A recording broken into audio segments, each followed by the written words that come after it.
Hello student, स्वागत है आपका आज की इस क्लास में। और आज की इस क्लास में हमारा टॉपिक रहेगा मेमोरी। मेमोरी क्या होती है? बीती बातों को याद करना। साधारण तौर पर क्या होता है कि जो बातें आपने सीखी हैं उनको आप कुछ समय के लिए क्या करते हो, अपने दिमाग में इकट्ठा करके रखते हो और बाद में उनको जब भी टाइम पड़ता है उनकी पहचान करते हो।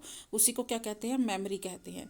जिस तरह से परसेप्शन, लर्निंग आदि ये सब क्या है? मेंटल प्रोसेस है, मानसिक प्रक्रिया है। उसी तरह से जो मेमोरी भी क्या है? एक मानसिक प्रक्रिया है। और यह प्रक्रिया सब्जेक्ट द्वारा कुछ अनुभव करने के साथ ही शुरू होती है। कुछ अनुभव करना यानी कि हमारे जो 5 सेंस ऑर्गन्स है उनके द्वारा हम कुछ भी अनुभव करते हैं, उसी से हमारी कौन सी प्रक्रिया शुरू हो जाती है? मेंटल प्रोसेस, मेमोरी की। मेमोरी की जो है मानसिक प्रक्रिया, मेंटल प्रोसेस जो है शुरू हो जाती है। जो भी हमारा पास्ट में एक्सपीरियंस रहता है उसे जब हम चेतना में लाते हैं, अपने माइंड में चेतना में लाते हैं, तो उसी को क्या कहते हैं? मेमोरी कहते हैं। ठीक है। तो डेफिनेशन है, वुडवर्थ ने डेफिनेशन दी है कि समय में सीखी हुई बातों को, यानी कि पिछले समय में जो भी बीते समय में जो भी आपने बातें सीखी हैं उनको याद करना ही क्या कहलाता है?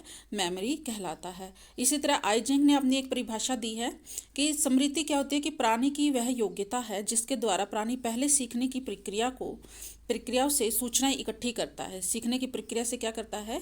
सूचनाएं इकट्ठी कर लेता है कि मैंने वो स्टेप बाय स्टेप को हमने जो भी सीखा है वो कैसे सीखा है उसे इकट्ठा करता है और इन सूचनाओं को विशेष उद्दीपक के रिस्पॉन्स में पुनः उत्पादित करता है। जो चीज़ें आपने सीख ली है, ये नहीं है कि आप उसे पूरा दिन याद रखते हो। आप क्या करते हो? उसे अपने माइंड में सीख लिया है, हो गया। आप पूरा दिन उस काम को नहीं करते, लेकिन जब भी टाइम पड़ता है उस काम के लिए तो वो आप याद कर लेते हो कि क्योंकि आपने उसे सीखा हुआ है। परिभाषा से स्पष्ट है कि मेमोरी एक योग्यता है। इसके लिए पहले सीखना जरूरी है, फिर इस सीखने में अर्जित सामग्री को मस्तिष्क में बनाए रखना भी होता है।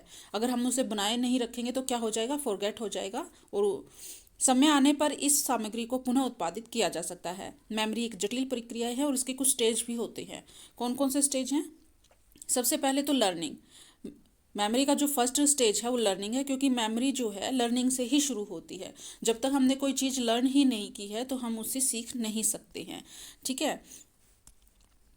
सामग्री को हमने सीखा ही नहीं तो हम उसे याद नहीं कर सकते। अतः लर्निंग जो है मेमोरी का पहला प्रक्रम है।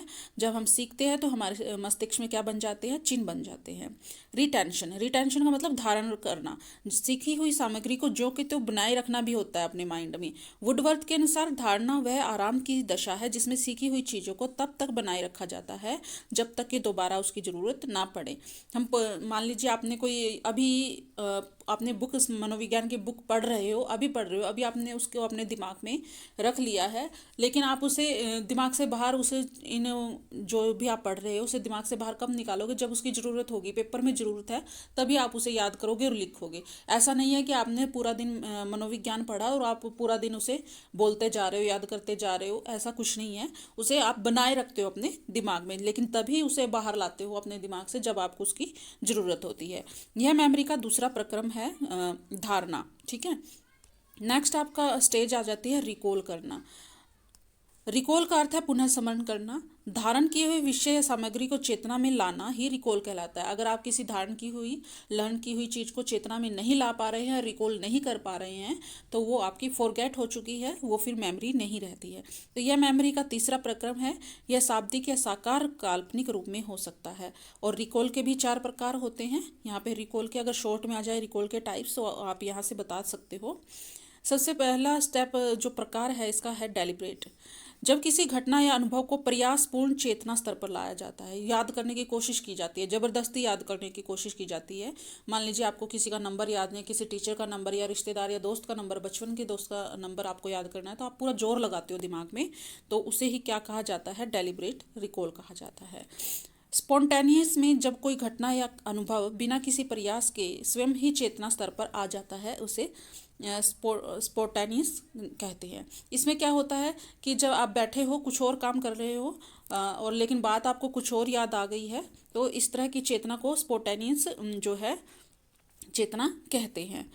तीसरा आपके रिकॉल का प्रकार है डायरेक्ट। डायरेक्ट में क्या होता है? बिना किसी संकेतों के जो है वर्तमान में चेतना स्तर पर आ जाते हैं, उसे डायरेक्ट रिकॉल कहते हैं।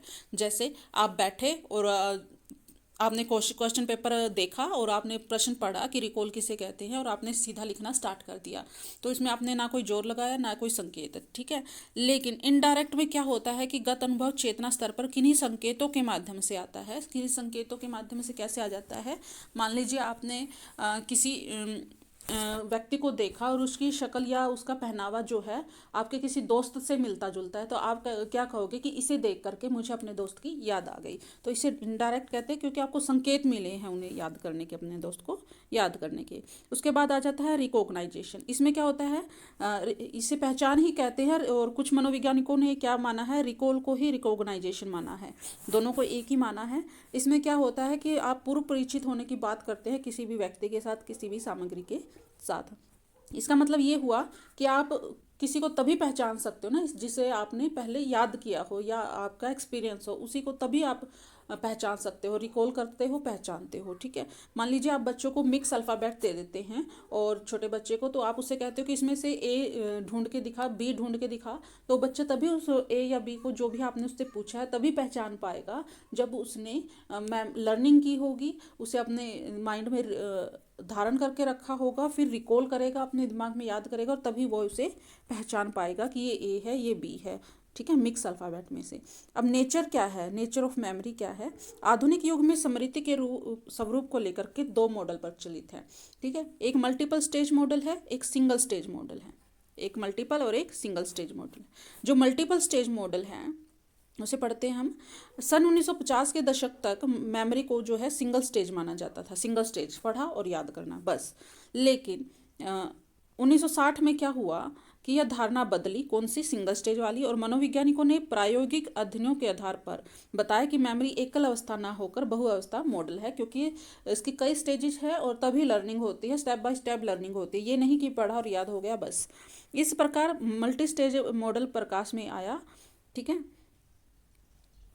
कहने का अभिप्राय यह है कि मेमोरी में सूचनाओं का भंडारण अलग अलग ढंग से होता है, ठीक है। मल्टीपल स्टेज मॉडल का प्रतिपादन एटिक्सन और सफरिंग ने किया था 1968 में, इसलिए इसे एटिक्सन सफरिंग मॉडल भी कहा जाता है।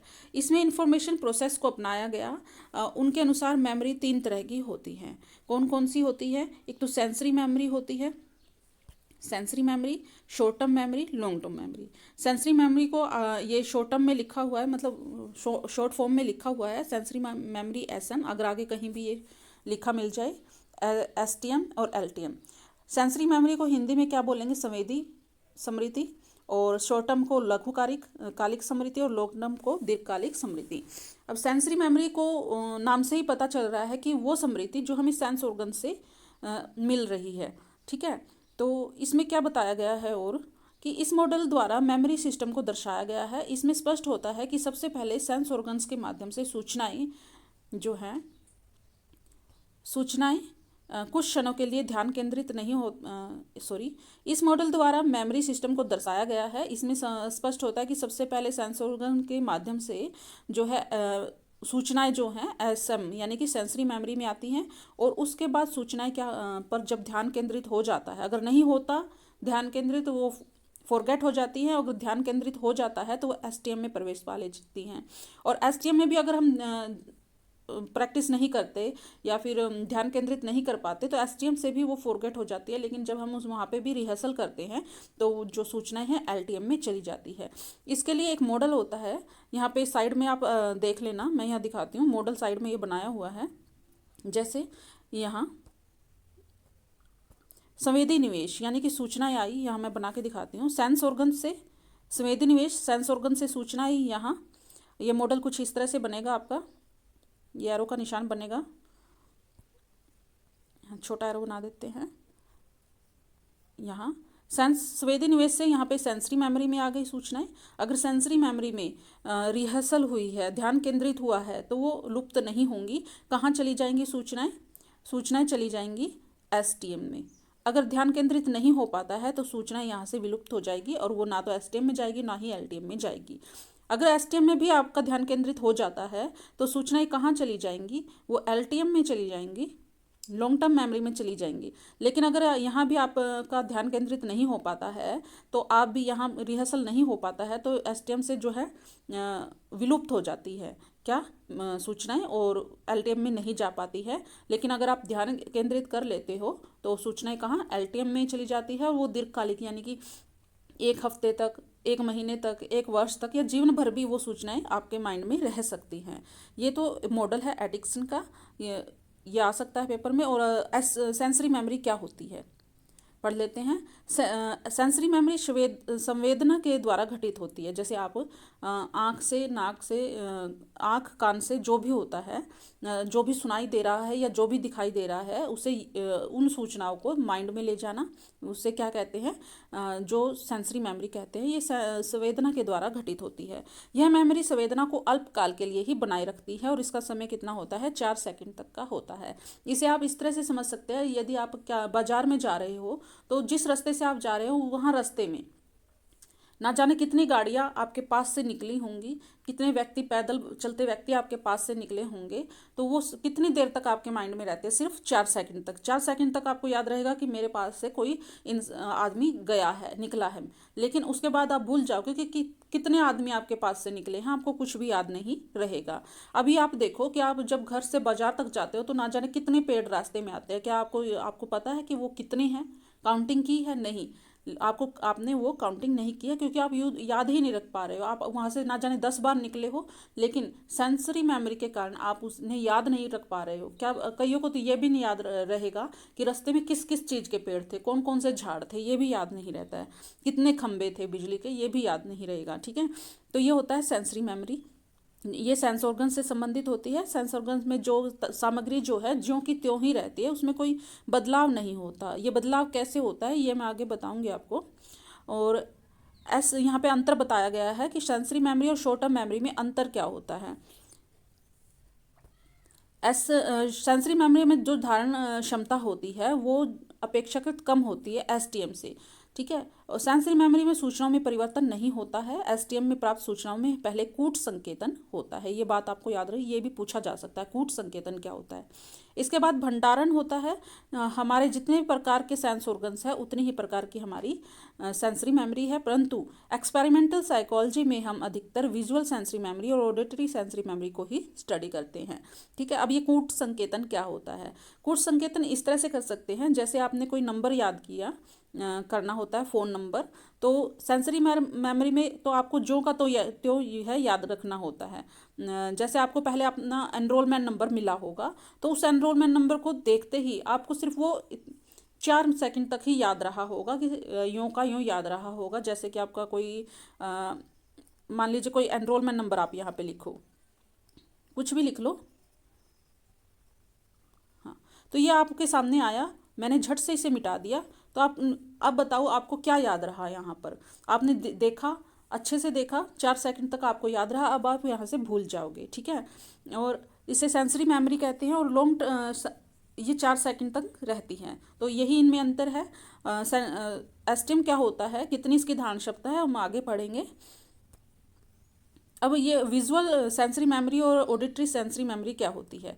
जब कोई दृश्यात्मक उद्दीपक यानी जो आंखों के सामने है वो आंखों के सामने से हट जाता है, आंखों के सामने से हट जाता है, तो उसकी इमेज कुछ देर के लिए ही बनी रहती है। इसे विजुअल सेंसरी मेमोरी कहते हैं। मान लीजिए आपके सामने बहुत सारे चित्र आ रहे हैं, आप रास्ते से जा रहे हो या ट्रेन से जा रहे हो, तो आपकी आंखों से बस निकली या कोई पेड़ पौधे निकल रहा है, बोर्ड निकल रहा है, कोई होर्डिंग बोर्ड लगा होता है किसी दुकान के ऊपर, तो वो आपके आंखों के सामने थोड़ी देर रहा, तो आप थोड़ी देर ही पढ़ पाओगे कि हाँ उस पर ये लिखा हुआ था। लेकिन उसके बाद भूल जाओगे। जब आप किसी बस से या रेलगाड़ी से जा रहे हो तो ना जाने कितने बोर्ड है आपकी आंखों के सामने से निकलते हैं, तो यूँ के यूँ आपको थोड़ी देर के लिए आपके दिमाग में छप तो जाते हैं, थोड़ी देर के लिए, लेकिन आप उन्हें भूल जाते हो। इसे कहते हैं विजुअल सेंसरी मेमोरी। लेकिन ऑडिटरी सेंसरी मेमोरी में कि भंडारण जो होता है सुनने वाला होता है। पूरा दिन आप कितने बातें सुनते हो, कितनी आवाज़ें सुनते हो, कितनी चिड़ियाओं की, पक्षियों की, पशुओं की आवाज़ सुनते हो, तो जो कि तो वो आपके दिमाग में जो है थोड़ी देर के लिए बनी रहती है, क्योंकि आप उनको ध्यान ही नहीं देते। आपके कानों में जा रही हैं आवाज़ें लेकिन आप ध्यान नहीं दे रहे हो। इसे कहते हैं ऑडिटरी सेंसरी मेमोरी। नेक्स्ट आपका पॉइंट आ जाता है शॉर्ट टर्म मेमोरी क्या होती है। शॉर्ट टर्म मेमोरी जैसा कि नाम से ही है, ये थोड़ी देर के लिए ही हमारी मेमोरी में बनी रहती है।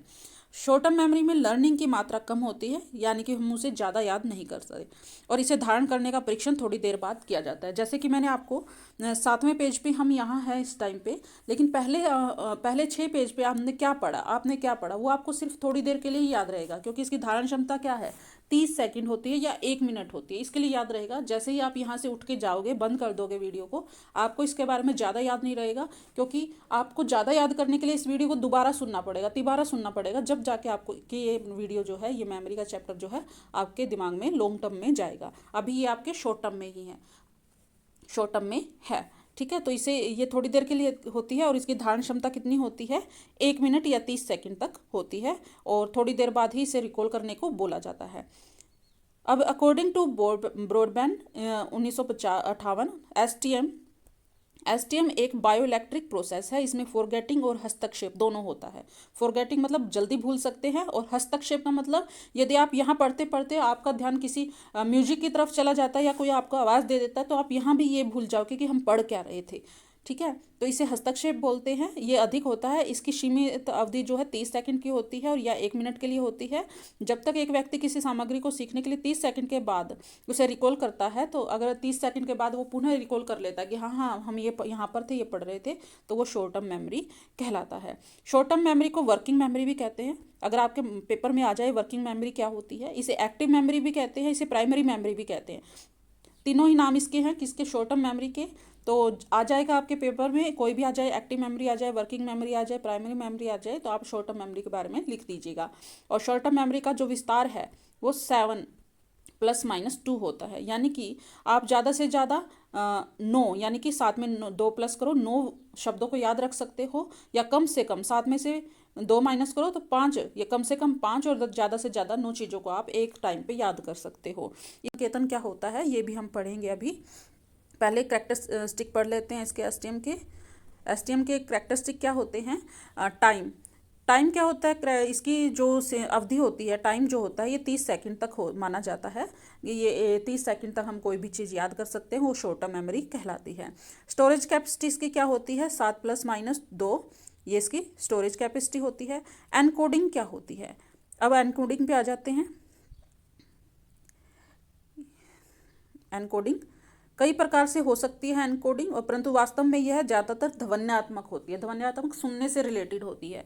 मान लीजिए आपको मैंने अभी नंबर लिखा था एक, ये एनकोडिंग क्या हो रही है उसके बारे में बताती हूँ कि एनकोडिंग क्या होती है। इसे देखो, ये नंबर 9 अंकों का है, आप इसे कैसे याद करोगे, या तो आप इसे एनकोड करोगे 98 12 21 26 90, या इसे आप इस तरह से एनकोड करोगे 98 122 12 690, जबकि जो एनकोड कर रहे हो आप वो वास्तव में वो ये संख्या नहीं है। वास्तव में अगर हम इसे बोले तो ये शायद इस तरह से बनेगी 9 अरब 81 करोड़ 22 लाख 12,690। इस तरह से आप इसे याद नहीं कर सकते, इतना लंबा नंबर आप याद नहीं रख सकते, तो आप इसे कोड कर लेते हो, तोड़ लेते हो छोटे छोटे भागों में, फिर याद करते हो। और इसमें से विस्तार देखिए आप इसका, आपने कितने, अगर आप इसको इस तरह से याद करते हो 98 122 12 690, तो कितने भाग हो गए आपका, 1 2 3 4, तो आपने इसे 4 टुकड़ों में तोड़ लिया। और इसका विस्तार कितना होता है शॉर्ट टर्म मेमोरी का जो विस्तार है वो 7 ± 2 होता है। आप इससे ज़्यादा भी नंबर याद रख सकते हो इस तरह से। ठीक है, ये आपने याद कर लिया, तोड़ करके इसे 4 हिस्सों में बांट लिया। अब बात करते हैं फॉरगेटिंग के। एसटीएम में फॉरगेटिंग कैसे होती है। फॉरगेटिंग एसटीएम में सूचनाओं की हानि हस्तक्षेप या विस्थापन से हो सकती है, परंतु विस्थापन को फॉरगेटिंग का प्रमुख कारण माना जा सकता है। ठीक है, हस्तक्षेप या विस्थापन, ये आपके जो आएंगे मेथड आएंगे उसमें आपको बताएंगे कि विस्थापन कैसे होता है और हस्तक्षेप कैसे होता है। हस्तक्षेप तो आप इस तरह से समझ सकते हो कि अभी आप ये पढ़ रहे हो, बीच में किसी ने आपका ध्यान हटाया, कोई सामान लाने बाजार भेज दिया या म्यूजिक चला दिया, इसे हस्तक्षेप कहते हैं। ठीक है, और विस्थापन क्या होता है वो भी इस तरह से होता है कि मान लो अभी आप मनोविज्ञान पढ़ रहे हो, तो थोड़ी देर बाद आपने हिस्ट्री पढ़नी स्टार्ट की, तो जो मनोविज्ञान का स्थान आपके माइंड में किसने ले लिया, हिस्ट्री ने ले लिया, इसे विस्थापन बोलते हैं। नेक्स्ट आता है आपका ड्यूरेशन कितना होता है। इसका एसटीएम में एलटीएम की बजाय विघटन जो है ज़्यादा होता है, क्योंकि ड्यूरेशन इसकी कम है, तो बहुत कम ड्यूरेशन तक ये रह सकता है, 1 मिनट तक ज़्यादा से ज़्यादा ये रह सकती है। कौन, एसटीएम। अब स्टेज ऑफ एसटीएम के स्टेज कौन कौन से हैं। Encoding, storage capacity, retrieval, checking, और ये इसकी जो है स्टेज है। तो हम पढ़ लेते हैं सबसे पहले एनकोडिंग। अभी एनकोडिंग में आपको बता चुकी हूँ क्या होता है। किसी भी चीज़ को तोड़ के या किसी से रिलेट करके याद कर लेना। जैसे यहाँ पे बताया गया है, ये नंबर एग्जाम्पल दिया गया है 56 73 25। इसे आप कैसे याद कर लेते हो, या किसी व्यक्ति को कोई भी व्यक्ति इसे कैसे याद करेगा। तो जब ये एक व्यक्ति को ये नंबर दिया गया ना, तो उसने रिलेट कर लिया, फिर इसे याद करके बताया कि आपने इसे याद कैसे किया। तो 56 उसकी पत्नी की आयु थी, 73 उसके पिताजी की आयु थी, और 25 उसके भाई की आयु थी। इस तरह से उसने इस जो है नंबर को याद कर लिया। इसी तरह से अभी मैंने फ़ोन नंबर वाला उदाहरण दिया, आप एनकोड कर लेते हो किसी भी चीज़ को, ठीक है। इस तरह से आप इसे एनकोडिंग कहते हैं, और किसी भी चीज़ को आप याद कर लेते हो। तो एसटीएम की पहली अवस्था क्या होती है, एनकोडिंग होती है। जब हम उद्दीपक वस्तुओं पर ध्यान देते हैं तो उससे संबंधित सूचनाओं एनकोडिंग होकर हमारी मेमोरी में आ जाती हैं, ठीक है।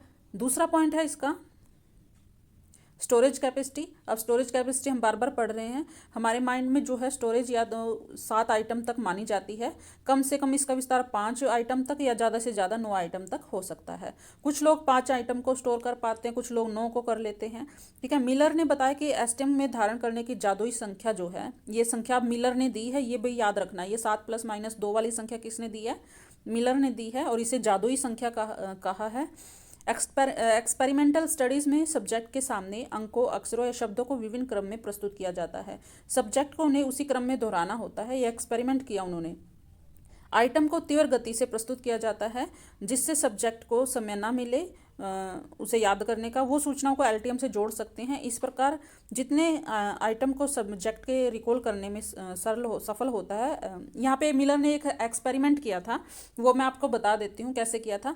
मान लीजिए कोई शब्द है, जैसे XEW है, इसे आप याद नहीं कर सकते, ना ही रिलेट कर सकते हो, ठीक है। इसे रिलेट नहीं कर सकते, याद नहीं कर सकते हो, और ना ही आपको ये इतनी देर दिखाया जाएगा कि इसे आप एलटीएम में यानी कि बार बार रट्टा लगा सको XEW XEW XEW, ऐसा नहीं कर सकते। और आपको ज़्यादा से ज़्यादा 10 शब्द दिखाए जाएंगे, 10 या 9 दिखाए जाएंगे। इसी तरह से कोई और अक्षर ले लो आप, AEAFG ले लो, या फिर कुछ ले लो। इस तरह से एक एक करके आपको ये दिखाया जाएगा। और इसी तरह से उन्होंने 9 शब्द या 10 शब्द जो है किसी सब्जेक्ट को, किसी व्यक्ति को दिखाए जिस पे वो एक्सपेरिमेंट कर रहे थे, और उन्हें इतनी ही देर दिखाया, बस दिख गया। ये नहीं कि उन्हें याद करने का या रट्टा लगाने का कोई टाइम मिला। तो एक एक करके उन्होंने 9 या 10 शब्द उन्हें दिखाए, तो उन्होंने देखा कि ये जो जिनको भी उन्होंने दिखाया सब्जेक्ट को, एक्सपेरिमेंट जिस पे किया जाता है ना साइंस की लैंग्वेज में, उसे सब्जेक्ट बोलते हैं। तो सब्जेक्ट को दिखाया तो सब्जेक्ट ज़्यादा कई बार तो 5 ही याद कर पाता। जब उसे याद करने को बोला जाता कि बताओ आपने क्या क्या देखा, या तो 5 ही याद कर पाता या फिर 9 याद कर पाता, ठीक है। तो ये उन्होंने इसको क्या बोला है, जादुई नंबर बोला है। अब आ जाता है रिट्राइवल। रिट्राइवल क्या होता है कि एसटीएम में विद्वान जो सामग्री का तत्काल बिना किसी प्रयास के रिकॉल होता है। याद मतलब ज़रूरत नहीं होती है याद करने की, फटाफट बता दिया, मतलब दिमाग पे ज़्यादा प्रेशर डालना नहीं है। एसटीएम के क्षेत्र में कई प्रयोगों के आधार पर कहा जाता है कि एसटीएम में रिकॉल के लिए खोज की आवश्यकता जो है पड़ती है। इस खोज में व्यक्ति प्रत्येक आइटम को एक एक करके परखता है, और क्रमिक खोज व्यक्ति द्वारा इतनी तेजी गति से जो है ये खोज होती है अपने माइंड के अंदर ही अंदर, कि व्यक्ति को खुद भी कुछ पता नहीं होता है, ठीक है। तो इसे कहते हैं भी कार्यात्मक संबंधों का अध्ययन किया जाता है। ऐसे प्रयोगों में आइटम संख्या और निर्णय समय के बीच के कार्यात्मक संबंधों का जो अध्ययन किया जाता है, मतलब रिट्राइवल होता है एसटीएम में। चकिंग क्या होती है, चकिंग मिलर ने सबसे पहले एसटीएम में धारित होने वाली इकाई को चंक का नाम दिया है। और चंक ज़्यादातर उन्होंने ये बताया कि ये चंक जो है 7 + -2 चंक हो सकते हैं। चंक कैसे, जैसे नंबर तो आपका 9 याद कर सकते हो, जैसे मैंने अभी नंबर दिया, ये नंबर लिखा ये, लेकिन आप उसे चंक में बांट लेते हो। अगर आप एक एक करके याद करोगे तो आप ज़्यादा से ज़्यादा 5 और या कम से कम 5 और ज़्यादा से ज़्यादा 9 याद कर पाओगे। लेकिन जब आप चंक में याद कर लेते हो, या अगर दूसरा नंबर लिखूँ मैं यहाँ पर, दूसरा नंबर भी मैंने लिख दिया, तो आप चंक बनाते हो तो दोनों ही नंबर आसानी से और जल्दी याद कर पाओगे, क्योंकि 7 आइटम 9 आइटम आप ज़्यादा से ज़्यादा याद कर सकते हो। तो 9 बना देते हैं इनको, 1 2 3 4 आपने एक नंबर के चंक बना लिए। और 4 ही दूसरे नंबर के चंक बना लिए, मतलब 8 बना लिए, तो आप दोनों नंबर को आसानी से याद कर पाओगे। लेकिन जब आप डायरेक्ट ऐसे याद करते हो 9 8 1 2 2 1 2 6 9 0 8 0 5, इस तरह से आप ज़्यादा नंबर याद नहीं कर पाओगे, एक नंबर आप भूल जाओगे। ठीक है, तो इसे चंकिंग कहते हैं। नेक्स्ट आपका है स्टडी मेथड ऑफ एसटीएम। ये हम अगली वीडियो में करेंगे, अगली क्लास में करेंगे। और अगर आपको ये समझ में नहीं आ रहा है तो आप पूछ सकते हैं, इस वीडियो को दोबारा देख सकते हैं। और अगर आपको ये समझ में आ रहा है तो इसे लाइक भी कर सकते हैं। तो आज के लिए इतना ही, धन्यवाद।